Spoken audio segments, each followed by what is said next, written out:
I wanted to talk about the book of Jonah and some things that I did pick up that I thought would be kind of interesting to share.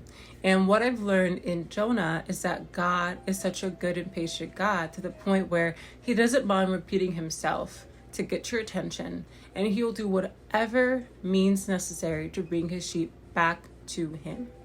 So in the book of Jonah, God commanded Jonah to go to Nineveh to preach the gospel or to warn the people of what is to come. But he was scared. He didn't really want to do it. And we tend to do the same thing, that when God tells us to do something, we get scared, we get intimidated, we feel like we're unqualified for the job. And just like Jonah, we flee. Jonah fled. He went to Tarshish in the hopes of running from God, but we can't run from God. No one can run from God. And if you're like Jonah and you feel like you're running from God, God's telling you to come back. So Jonah runs to some random boat that's going to be setting sail to a different island or different land. And Jonah thought that if he gets on the boat, he will outrun God. On that boat, God sends a huge raging storm to stop Jonah in his tracks. And the only way to calm down the storm is if Jonah returned to shore and did what God told him to do. But you know what Jonah did instead? He said to the people on the ship to throw me overboard and allow the sea, and the sea will calm, because Jonah knew that God was after him.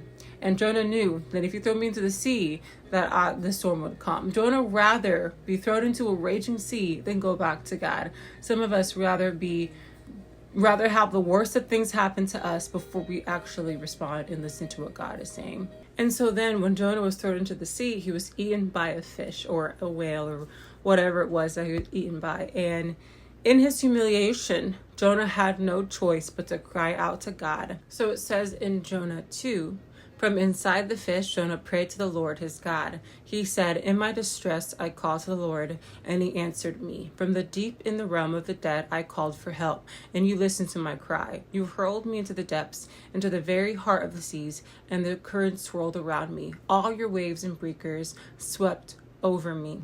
So that is quite a prayer that Jonah made, and it was a prayer of repentance, saying that God, I know what I've did wrong, and I want you to come and save me out of this humiliation, because he knew that he strayed from God. He knew that God told him to do something so many times, and he didn't do it.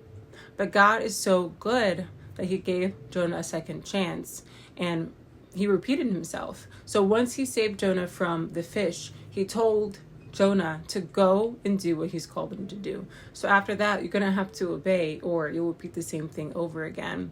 But that is how patient, how understanding God is, that he will repeat himself in the time when he feels like, in the time when we feel like we can't do something, God will have mercy on us, and he will repeat himself until we comply, until we obey. And that was what God is trying to get us to understand. We can end up delaying our lives, missing the great things, and being stuck in a fish if we decide to do things our own way or halfway. But if we just obey God, then we can save ourselves from so much unwanted trouble. So what is God telling you to do that you have been avoiding completely? So think about that. God is calling you back to him. He's calling you back to do what he has called you to do.